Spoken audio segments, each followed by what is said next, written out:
Sentemo-nos para a liturgia da palavra. Deus nos fala. Aqueles que estão à frente da comunidade devem buscar a unidade e a vida de comunhão com todos. O Cristo que volta para o Pai deixa a paz e a todos os discípulos, a toda a igreja que continuarão a missão por ele iniciada. Leitura dos Atos dos Apóstolos. Naqueles dias, de Antioquia e Icônio, chegaram judeus que convenceram as multidões. Então apedrejaram Paulo e arrastaram-no para fora da cidade, pensando que ele estivesse morto. Mas, enquanto os discípulos o rodeavam, Paulo levantou-se e entrou na cidade. No dia seguinte, partiu para Derbe com Barnabé.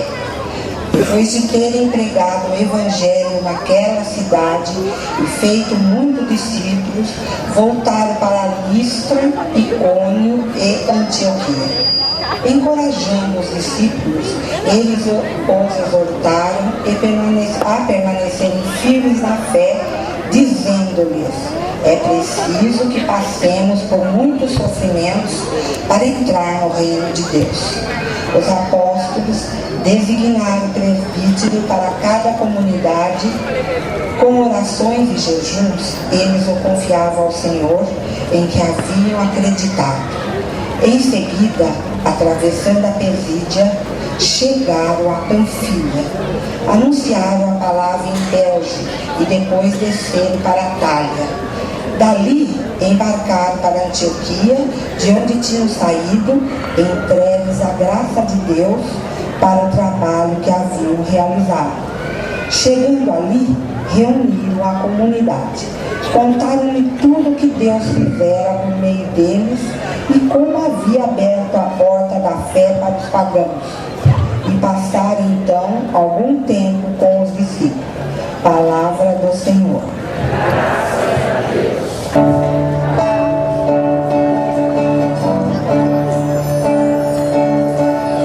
Ó Senhor, vossos amigos, anuncie o vosso reino glorioso. Ó Senhor, vossos amigos, anuncie o vosso reino glorioso. Que vossas obras ora estejam convosco.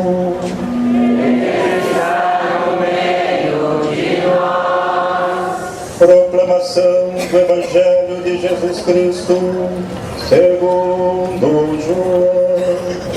Glória a vós, Senhor. Naquele tempo, disse Jesus a seus discípulos: deixo-vos a paz, a minha paz vos dou. Mas não a dou como o mundo.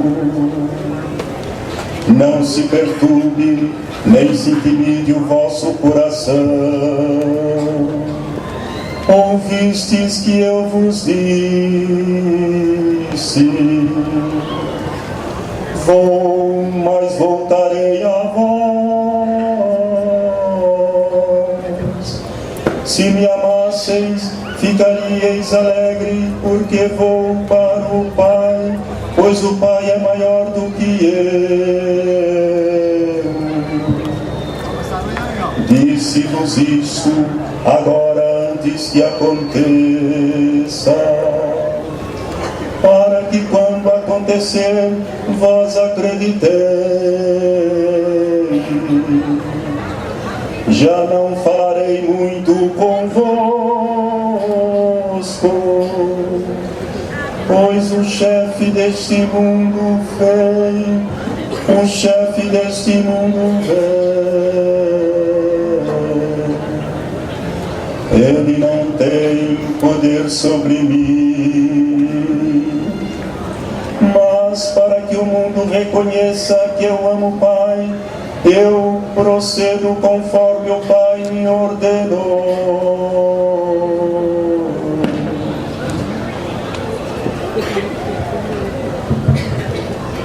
Palavra da salvação. Glória a vós, Senhor.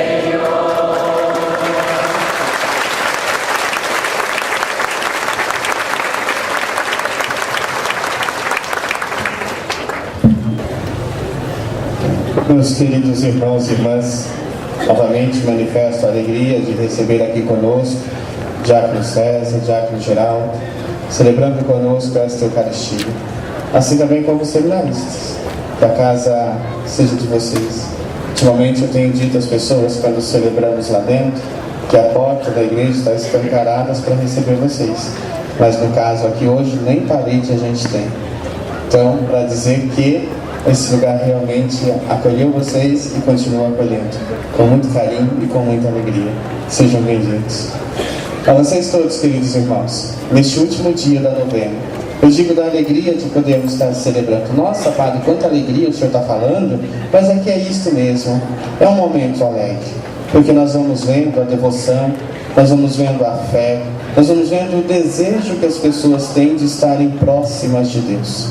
Quando nós estávamos celebrando lá dentro da igreja, eu dizia